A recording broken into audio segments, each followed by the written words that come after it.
लोगों ने आप क्या आज क्या समझ लिया है दीन को? दीन का मतलब दाढ़ी रख लेना और टोपी पहनना और जुब्बा पहनना, मस्जिदों में नजर आना। मैं आपको बताता हूं, दीन के अगर दो हिस्से किए जाए ना, इबादात और मामलात। इबादात नमाज है, रोजा है, हज है, ज़कात है, तस्बीह व तहलील, खैरात, ये सारी चीजें इबादात में आ गई। इबादात का कितना % दीन में है? और मामलात में क्या क्या आ गया?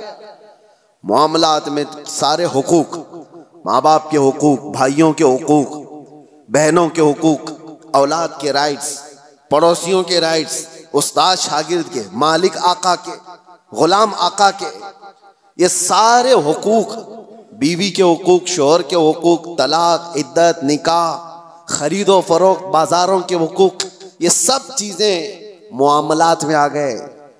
एक हिस्सा है दीन का इबादात और एक हिस्सा है मुआमलात। मुआमलात और इबादात दीन में कितने कितने % है आपको पता है? इबादात कुल मिलाकर के 25% है और मुआमलात 75% है। दीन में मुआमलात 75% है और इबादात 25% है। और आज लोग क्या समझते हैं, जो इबादात में बहुत नजर आता है, अरे वो दीनदार आदमी है, नमाजों में, उसकी दाढ़ी में, उसकी टोपी में नजर आता है तो वो दीनदार है। मियाँ वो तो सिर्फ 25% का दीनदार है।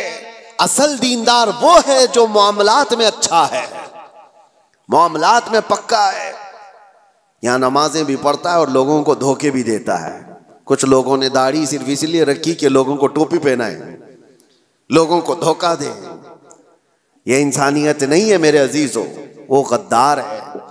और लोग जो ये समझते हैं कि लोग दाढ़ी वाले धोखा देते हैं, ऐसा नहीं है। दाढ़ी वाले नहीं धोखा देते, धोखा देने वाला दाढ़ी रख लेता है। दाढ़ी वाले चोर नहीं होते, बल्कि चोर दाढ़ी रख लेता है ताकि वो अपनी चोरी को आसानी से निभा सके। इस बात को, फर्क को आप समझा करें। और जिसने इस चीज को इस्तेमाल किया वो दुनिया में भी खाइब व खासिर है, आखिरत में भी बहुत जलील और रुसवा होगा। मामलात में आप पक्के हो जाएं, जिसके साथ जो बात हुई है उसको मुकम्मल रखें, बातों में हेरा फेरी ना हो।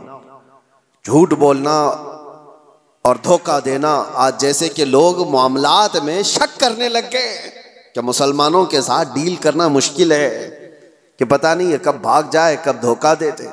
नहीं मेरे अजीजों, अल्लाह के नबी सल्लल्लाहु ताला अलैहि वसल्लम ने वो मुआशरा बनाया था जहां लोग फख्र करते थे मुसलमानों के साथ तिजारत करने में, इसलिए कि धोखा इस्लाम में जायज नहीं। और एक बात मैं आपको बता दूं, लोगों ने ये महसूस कर लिया है कि सिर्फ मुसलमान को धोखा नहीं देना चाहिए, गैर मुस्लिम को दे सकते हैं। इस्लाम किसी भी इंसान को धोखा देने की इजाजत नहीं देता, चाहे वो हिंदू हो, क्रिश्चियन हो, यहूदी हो, किसी भी। गिश जिसको कहते हैं, धोखा इस्लाम में जायज ही नहीं।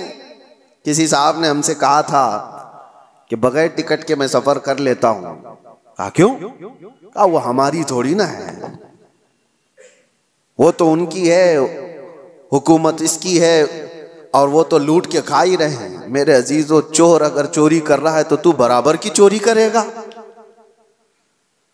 किसी की भी हो, ये जायज नहीं है।